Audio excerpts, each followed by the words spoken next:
కూడా నేను open challenge ఆ రోజు నేను మీ ద్వారా చేశాను. మీరు ఒకవేళ మీరు ఇచ్చిన హామీ నెరవేరుస్తే నేను రాజీనామా చేస్తా, దానికి నువ్వు సిద్ధమా అని చెప్పి ఆ రోజు నేను మీ ద్వారా ప్రశ్నిస్తే కూడా ఇప్పటి వరకు సమాధానం చెప్పకుండా చాలా తెలివిగా ఈరోజు హరీష్ రావు గారితో తెర మీద తీసుకొచ్చుకున్నాడు. నేను ఒకటే అడుగుతా ఉన్నాను, ఈరోజు మీరు తెలివిగా హరీష్ రావు గారిని ఛాలెంజ్ చేసి నేను 15 ఆగస్టు లోపల రుణమాఫీ చేస్తా అన్నట్టు, దానికి హరీష్ రావు 15 ఆగస్టుకి రుణమాఫీ చేస్తే రాజీనామా చేస్తా అన్నట్లు, ఆ రాజీనామా ఒక ఫార్మాట్లో కాకుండా 1.5 పేజీల ఫార్మాట్ ఇప్పించుకొని మీరిద్దరూ ఆడుతున్నటువంటి డ్రామా, దీని వెనుక ఉన్నటువంటి చీకటి కోణం ఏందని అడుగుతున్నా. నిజంగా కూడా మీరు గతంలో చెప్పినట్టు 26 మంది బీఆర్ఎస్ నుంచి నా వైపు వస్తున్నారని చెప్పిండు కదా, దానికి నాయకత్వం వహిస్తున్నటువంటి వ్యక్తి ఈయననేనా అని అనుమానం వస్తున్నది.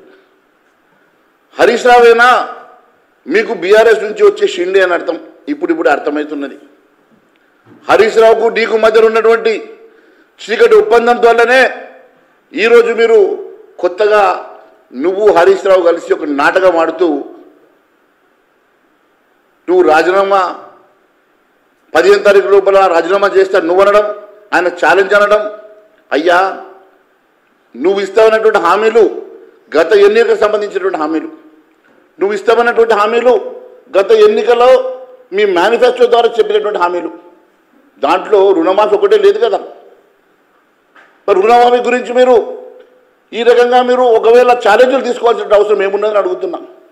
గతంలో మీరు రుణమాఫీ చేస్తామని చెప్పి 420 హామీలు ఇచ్చారు కదా, 420 హామీల్లో ఇది కూడా ఒక భాగమే కదా.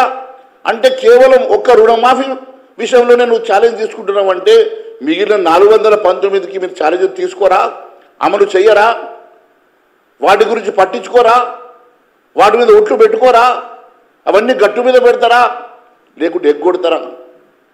ప్రజలకు స్పష్టం చేయాల్సిన అవసరం ఉన్నది.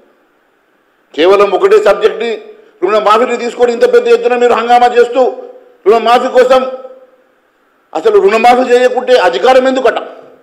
బాలకృష్ణ డైలాగ్ కొడతాడు ఈయన. రేవంత్ రెడ్డి మాకు తెలుసు నువ్వు తెలుగుదేశానికి వచ్చినావని, నువ్వు బాలకృష్ణ ఫ్యాన్ అని కూడా తెలుసు, కానీ ఇంతగానో బాలకృష్ణను ఫాలో అవుతావని అనుకుంటలేను. నువ్వు బాలకృష్ణ డైలాగులు కొట్టి రుణమాఫీ చేయకుంటే అధికారం ఎందుకు అంటావు కదా, మరి రుణమాఫీ చేయకుంటే అధికారం ఎందుకు అన్నటువంటి నువ్వు రైతు భరోసా గురించి ఎందుకు మాట్లాడతలేవు? 3 లక్షల వడ్డీ లేని రుణాలు ఇస్తామన్న సంగతి ఎందుకు మాట్లాడతలేవు?